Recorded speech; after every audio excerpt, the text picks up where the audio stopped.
yesterday we had Secretary Wilbur Ross of Commerce here, and also in a discussion with your Commerce Minister. And there is a lot of suspense, and there's a lot of interest. Is there going to be a trade deal between the largest economy in the world, being the US, and the fastest growing of the emerging economies of size, like India?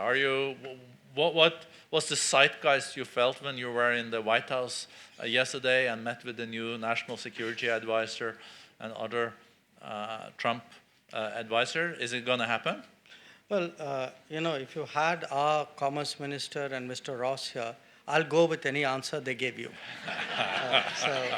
Because ultimately they have to work it out. And the only thing which I can tell you... I think Lighthizer is involved too a bit. Yeah, sure. But what I can tell you as a foreign minister is I understand, as a interested spectator, that this is it's not that easy. It's a fairly complicated set of issues, because you are really looking at trying to clear up issues for which there isn't mirror imaging in many ways. So I guess if they are taking a little time, they would be justified in doing so. From what I read in the newspapers today, both of them sounded kind of cautiously optimistic. Would that be right? No, I think that is the feeling I got also. Yeah, sure. We had a closed meeting yesterday between the two of them that I moderated. Right. But also having been trade minister in my country, before, I have negotiated it with India and U.S. separately, and you have my sympathies. I would say that it would be very interesting to be a fly on the wall during those negotiations. Absolutely. Because they're some of the best prepared trade negotiators in the world, both of you. Huh? Which is why you had my sympathies. Yes. Look, seriously, I do know a lot of work has gone into it. I know teams have been meeting. And clearly, Mr. Goyal has the lead on our side, and Ambassador Lighthizer has on the American side. And my sort of last check on it was just before Prime Minister met President Trump, and I think a lot of people heard them speak about it to the press. So whatever was the mood, the temperature check that you did yesterday, I guess that would really be the latest. But I think also, with all due respect, we know a foreign minister is also very influential in this context, and trade negotiators can continue for decades just arguing about one agriculture product.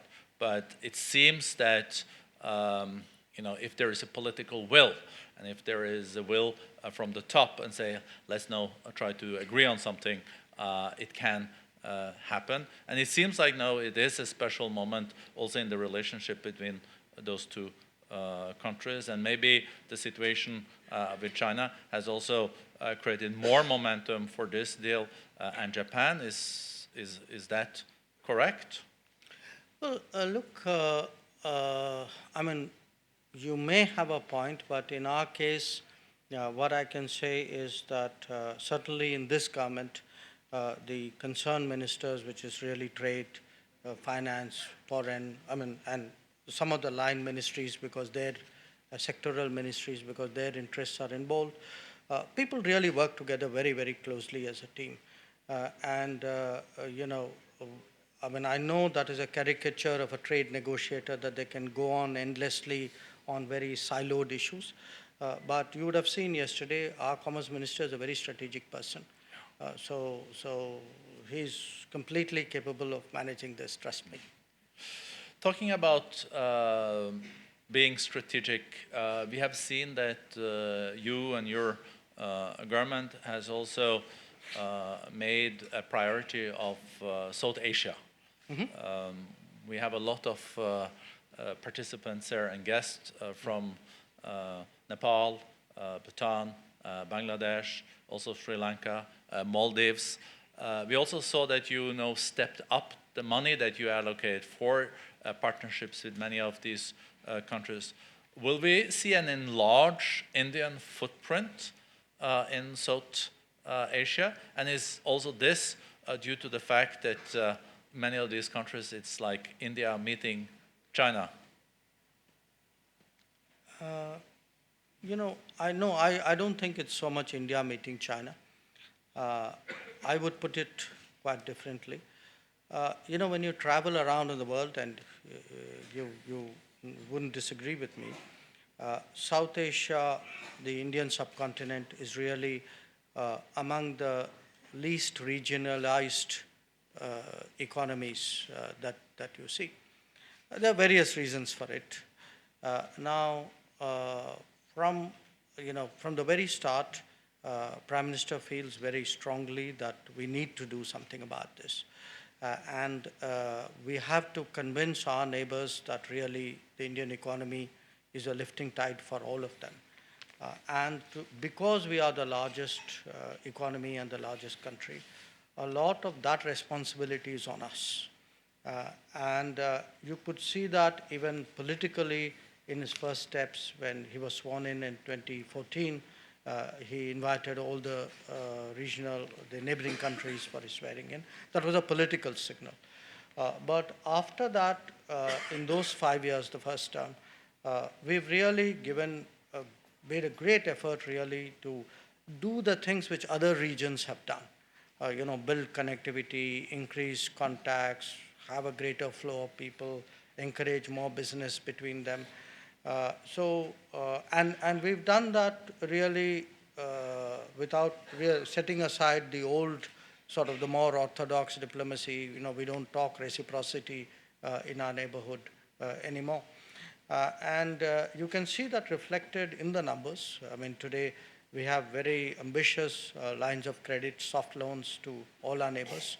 There are a lot of projects which are done under grant. The training numbers have gone up many times.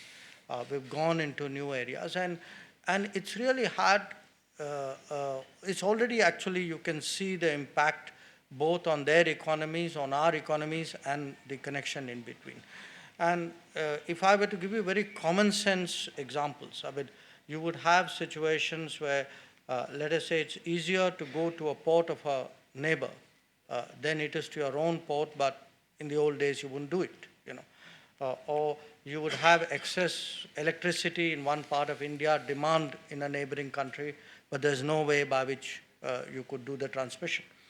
So today, if you look, what we are actually trying to do on the ground, power transmission, fuel supply, building border roads, sometimes fairly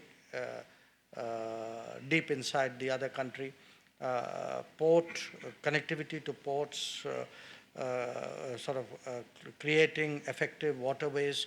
So there's an enormous push, railways, and this is the case. I would say probably the most advanced would be Bangladesh.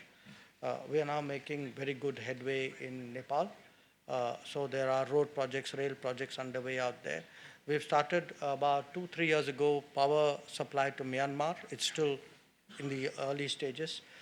We've done a lot of railway lines in Sri Lanka.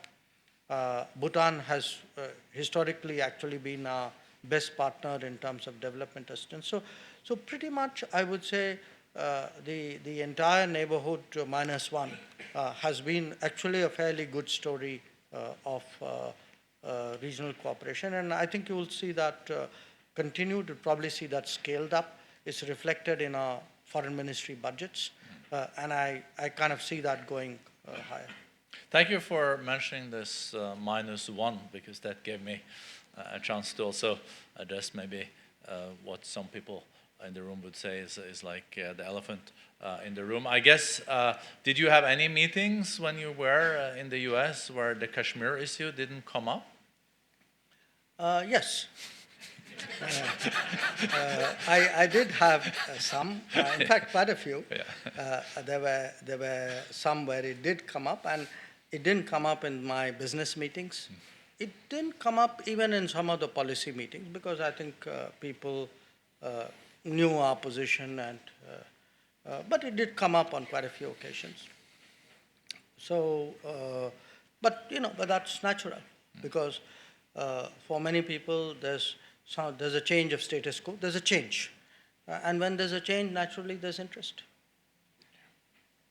And there is looking forward. Would you say that -1 is a permanent impasse?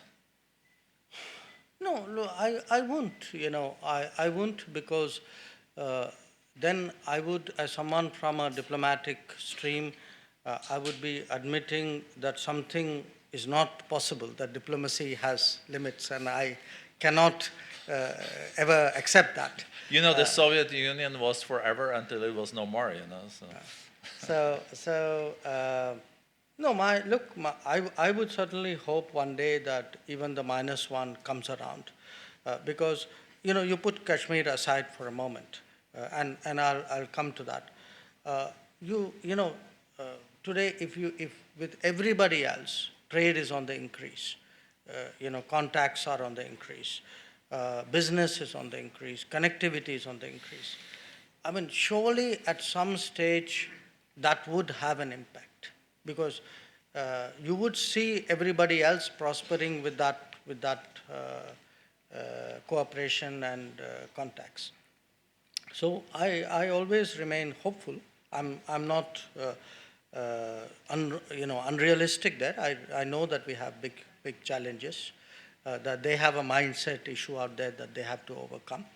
But going back to your question on Kashmir, look, I think what I spoke fairly extensively when I was in the US, and in many cases, when I made points to people, giving them the background, the history, what happened, why we did what we did, a lot of it was new to them.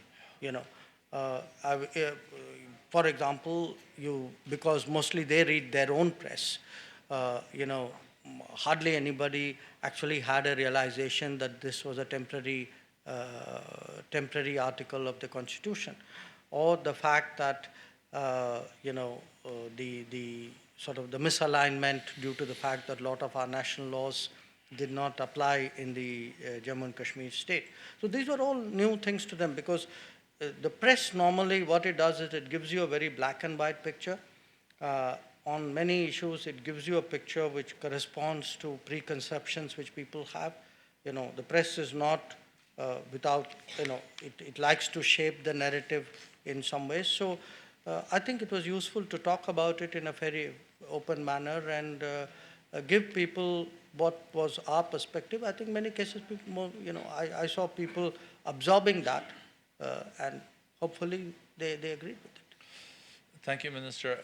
Just looking at the world in more like a macro perspective, we have gone, to be a bit simplistic, from situation with Cold War to maybe some people would say hot peace.